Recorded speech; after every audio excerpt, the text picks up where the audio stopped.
Hello everyone, welcome to our channel study with Raja Sahab. और आज की जो हम प्रैक्टिस सेट लेकर आए हैं वो इंग्लिश की पेडोलॉजी है। तो चलिए इसे स्टार्ट करते हैं। Our first question is skill reading जो होती है वो आपके ऑप्शंस हैं प्रोग्रेसिव, ऑप्शन बी है डेलिब्रेट होती है, ऑप्शन सी है कंस्ट्रक्टिव होती है और ऑप्शन डी जो है वो इमेजिनेटिव होती है। तो स्किल रीडिंग जो होती है वो कंस्ट्रक्टिव होती है। यहाँ पे कंस्ट्रक्टिव वर्ड से मतलब ये है कि हेल्पिंग टू डेवलप और इम्प्रूव समथिंग। कंस्ट्रक्टिव का मतलब ये होता है कि हम किसी भी चीज़ को इम्प्रूव या डेवलप करते हैं जिसके हेल्प से, उसको हम कंस्ट्रक्टिव कहते हैं। नेक्स्ट क्वेश्चन देखते हैं। Of the following which one is the most important pre requisite for language learning, whether first और सेकेंड। हमको अगर फर्स्ट लैंग्वेज या सेकेंड लैंग्वेज लर्न करनी है तो कौन सा है जो सबसे मोस्ट इम्पॉर्टेंट होता है, हमें ये बताना है। तो आपके ऑप्शन है A structural situational approach, option B है skill based instruction, option C है ए मल्टी लैंग्वेज अप्रोच और ऑप्शन डी है an input rich communicational environment. तो आपका ऑप्शन डी राइट आंसर हो जाएगा, an input rich communicational environment. क्योंकि जो भी हो, चाहे हम फर्स्ट लैंग्वेज सीखें या सेकेंड लैंग्वेज सीखें, हमारा इन्वायरमेंट जो है वो बहुत मोस्ट इम्पॉर्टेंट रोल प्ले करता है। तो आपका ऑप्शन डी इसका राइट आंसर हो जाएगा। नेक्स्ट क्वेश्चन देखते हैं। A Hindi speaking teacher gets posted in a primary school which is situated in a remote area of Rajasthan. Since he does not know the local language, she faces lots of problem. She should मतलब कोई हिंदी की teacher है जिसको राजस्थान के remote area पर post कर दिया गया है और उनको जो है वहाँ सिर्फ हिंदी आती है, उनको वहाँ की लोकल लैंग्वेज मतलब राजस्थानी नहीं आती है। तो उनको बहुत सारे प्रॉब्लम फेसेस करने पड़ रहे हैं। तो उनको क्या करना चाहिए, हमें ये बताना है। There are some options. Try to get a posting to a Hindi speaking area. Next, focus on the textbook as a source of standard Hindi. And option C, use the child's language as resource while teaching. And option D, encourage the community to learn standard Hindi. So the right answer is option C, use the child's language as resource while teaching. उनको teach करते समय जो child की language है, जिनको वो पढ़ा रही हैं, उनकी जो लैंग्वेज है उसको एक रिसोर्स की तरह यूज़ करना चाहिए। रिसोर्स से यहाँ मतलब है कि वो उसको अगर उस लैंग्वेज को संसाधन की तरह यूज़ करेगी तो उनको वो बेटर सिखा पाएगी उन्हीं की लैंग्वेज में। नेक्स्ट देखते हैं। While teaching children to read at which point should the teacher focus on comprehension. जब वो कोई भी टीचर किसी स्टूडेंट को रीड करा रहे हैं तो कौन सा ऐसा पॉइंट है जिसमें टीचर जो है वो फोकस करता है कंप्रेहेंशन के ऊपर। आपके ऑप्शन है when children reach class second, option B है after children have learn how to decode, option C है right from the beginning and option D है once children have mastered in phoenix.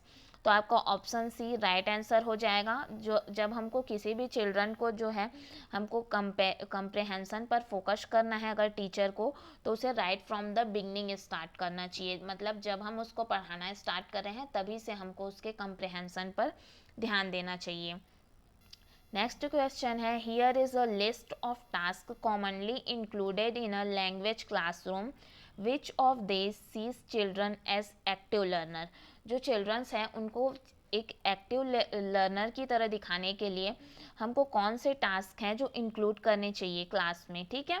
आपके option है children work in group to generate interpretations of a poem, और next option है children carefully memorise correct answer to a question on a poem, और option C है children write answer to question given at the end of poem, and option D है children carefully note down answer from the text book. Okay, तो right answer हो जाएगा आपका option first, children work in group to generate interpretations of a poem.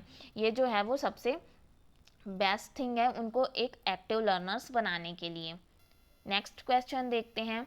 The assessment of student writing should most importantly focus on keeping to the word limit, option B है using idioms and metaphors, and option C है correct spelling and grammar, और option D है expression and ideas. जब जो हम किसी भी अगर स्टूडेंट राइटिंग है, असेसमेंट ऑफ स्टूडेंट राइटिंग है, तो सबसे मोस्ट इम्पॉर्टेंटली हमको किस चीज़ पर फोकस करना चाहिए, हमें ये बताना है। तो इसका राइट आंसर हो जाएगा option D, expression and ideas जो है उसके ऊपर हमको सबसे पहले फोकस करना चाहिए।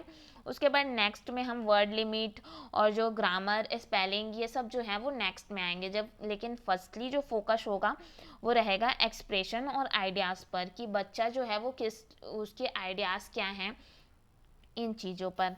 नेक्स्ट क्वेश्चन देखते हैं, childrens oral language development forms an important foundation for learning literacy, which of the following classroom practice enables oral language development.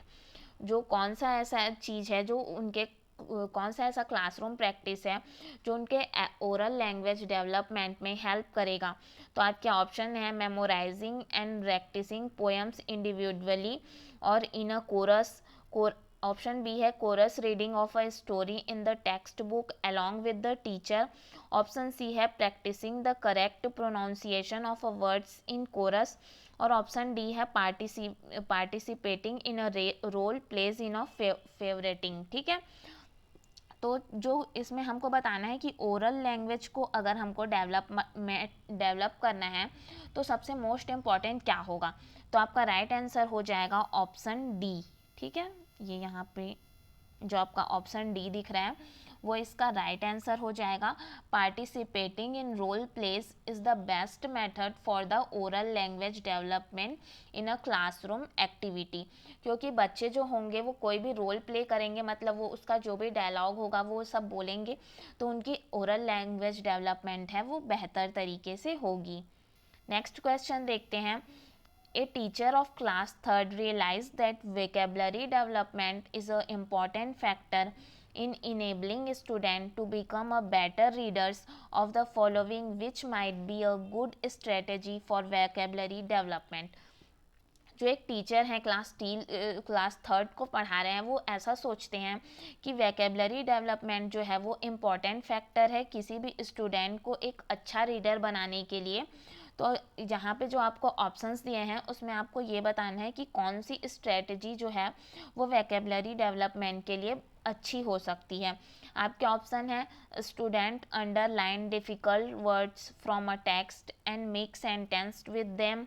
Option B है student learn to use the context to guess the meaning of new words. Option C है student memorise extensive words, list of synonyms and antonyms. और option D है student consult a dictionary whenever they come across a new word. तो इसमें आपका right answer हो जाएगा option B, क्योंकि a good strategy for student to develop vocabulary is to use the context to guess the meaning of new words. ठीक है, वो context का यूज़ करके गैस करे कि इस वर्ड की क्या मीनिंग होगी। जैसे हम ही कभी कोई भी डाउट होता है तो जो कॉन्टेक्स्ट होता है उसको हम पढ़ते हैं और उसके बाद ट्राई करते हैं कि इसकी मीनिंग क्या हो सकती है, सिचुएशन के अकॉर्डिंग हम समझने की कोशिश करते हैं। वैसा करना जो है वो सबसे बेस्ट हो सकता है उसको एक अच्छा रीडर बनाने के लिए। नेक्स्ट क्वेश्चन देखते हैं, Mrs Sinha ask prediction question as she reads aloud a story to her class 3rd student, she does this. वो ऐसा क्यों कर रही है हमें ये बताना है। आपके ऑप्शन है improve students vocabulary. Option B है make the story interesting. Option C है फोकस ऑन कंप्रहेंशन। और ऑप्शन डी है help student remember important details in the story. तो आपका राइट आंसर हो जाएगा option C, focus on comprehension. Comprehension का मतलब ये है कि उनके समझने पर जो है वो फोकस करिए, उनको बेहतर तरीके से वो समझा पाए, इसलिए वो ऐसा कर रही हैं। नेक्स्ट क्वेश्चन देखते हैं, before student start reading a story जिसकी टाइटल है brave Bitto, the teacher initiates a discussion with them on a bravery. What is the teacher trying to achieve through this activity. एक टीचर जो है वो एक जो टाइटल है, मतलब एक रीडिंग स्टोरी का टाइटल है जो कि है ब्रेव बिट्टो, उसको टीच कराने से पहले वो चाहता है कि वो एक स्टूडेंट के बीच डिस्कशन हो ब्रेवरी को लेकर। ब्रेवरी का मतलब है साहस को लेकर, वो एक डिस्कशन कराना चाहता है, क्योंकि जो वो कहानी पढ़ाने जा रहा है वो साहस को लेकर ही है, मतलब ब्रेवरी को लेकर ही है। तो वो ये एक्टिविटी कराना चाह रहा है, उसके पीछे का कारण क्या है हमको ये बताना है। तो आपके ऑप्शन है activate the previous knowledge of student, option B है activate the intellectual stance of a student, और ऑप्शन सी है एक्टिवेट एंथम्स इन स्टूडेंट, और ऑप्शन डी है activate the afferent stance in student. तो आपका ऑप्शन ए इसका right answer हो जाएगा, activate the previous knowledge of student. Teacher जो है वो टीच कराने से पहले जानना चाहता है कि जो स्टूडेंट्स हैं उनको ब्रेवरी के बारे में क्या कुछ पता है, जिससे वो उनको जो नहीं पता है उसको, या जो भी पता है उनको, उसको बेहतर तरीके से उन्हें समझा सके। नेक्स्ट क्वेश्चन देखते हैं हम, Which one of the following would be the best evidence to demonstrate the parents and administrators what student can do with the language? कौन सा जो है जिसको हम एविडेंस की तरह पेरेंट्स और एडमिनिस्ट्रेटर्स जो हैं उनको दिखा सकते हैं कि बच्चे का जो लैंग्वेज में पकड़ है वो किस टाइप का है। तो आपके ऑप्शन है नेशनल कैरिकुलम एंड सिलेबी के द्वारा, और ऑप्शन बी है list of course goals and objectives के द्वारा, ऑप्शन सी है मार्क्स इन अ टेस्ट, उनके जो टेस्ट में मार्क्स होंगे उनको दिखाकर, और ऑप्शन डी है पोएम्स और paragraph written by the student. तो ऑप्शन डी इसका राइट आंसर हो जाएगा, क्योंकि स्टूडेंट क्या कर रहे हैं उसको दिखाने के लिए हम ये कर सकते हैं कि उनको एक पोएम और पैराग्राफ रिटन कराया जाए स्टूडेंट के उन्हीं के सामने स्टूडेंट के द्वारा। अदर जो ऑप्शंस हैं, अगर हम उनका टेस्ट में मार्क्स दिखा रहे हैं, ये सब जो है वो एक अलग हो जाता है, ठीक है। अगर हम उनको वहीं पे कुछ करने के लिए बोल रहे हैं और उसके बाद अगर बच्चे हमको आउटपुट दे पा रहे हैं, तो ये एक जो है बेस्ट ऑप्शन हो जाएगा। Sorry for disturb. Next question देखते हैं, if a student is making pronunciation errors the best way to help him her is to. कौन सा जो बेस्ट वे है उनका हेल्प करने के लिए हमें ये बताना है। तो आपके ऑप्शन है, option A provide him her with correct pronunciation without any humiliation, option B है call his her parents and complain, option C है scold him her in a class for incorrect pronunciation, and option D है mock at him her in class for incorrect pronunciation. क्या कर रहे हैं कि कोई भी स्टूडेंट जो है वो प्रोनाउंसिएशन एरर कर रहे हैं, मतलब उनको उनके जो है बोलने में जो वो गलत प्रोनाउंस कर रहे हैं, तो हमको उन्हें हेल्प करने का क्या जो है वो सबसे बेटर ऑप्शन होगा ये बताना है।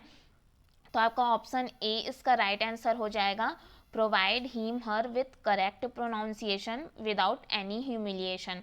बिना हम उनको ह्यूमिलिएट किए उन्हें जो उसका करेक्ट प्रोनाउंसिएशन है वो हम समझाएं, क्योंकि अगर हम ह्यूमिलिएट करेंगे तो बच्चे जो है वो आगे गलती करेंगे तो भी वो उसे छुपाना चाहेंगे, वो नहीं बताना चाहेंगे, लेकिन अगर हम उसे करेक्ट करें तो वो अपनी मिस्टेक्स को सुधार कर अच्छे से पढ़ पाएंगे। नेक्स्ट क्वेश्चन देखते हैं, स्क्रिबलिंग इज स्क्रिबलिंग जो है वो आपका ऑप्शन है स्टेज ऑफ स्पीकिंग होती है, ऑप्शन बी जो है लिसनिंग होती है, ऑप्शन सी राइटिंग, और ऑप्शन डी है रीडिंग।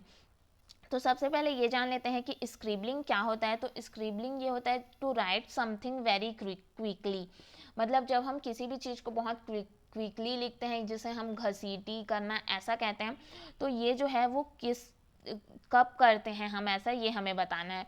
तो हम स्पीकिंग के दौरान ऐसा होता है क्या? बिल्कुल नहीं। ऑप्शन बी जो है लिसनिंग, लिसनिंग में भी ऐसा कुछ नहीं होता कि हम लिख रहे हैं तो उसका लिसनिंग से कोई कनेक्शन नहीं है।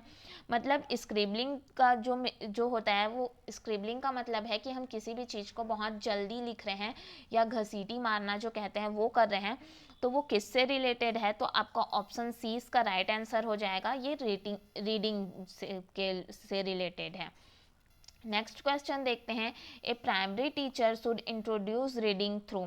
जो प्राइमरी टीचर है वो रीडिंग को किसके थ्रू से इंट्रोड्यूस कर सकता है? ठीक है, ऑप्शन ए है स्टोरीज के through, option B picture books, option C alphabet books only, and option D है फोनिक टीचिंग।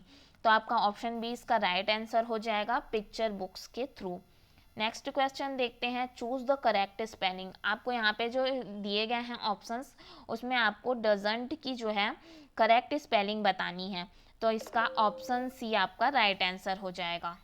ये देयर आर सम 15 क्वेश्चंस जिसकी हमने प्रैक्टिस की है। अगर आपको ये वीडियो पसंद आया then please like share and channel को सब्सक्राइब करें। Thank you so much guys.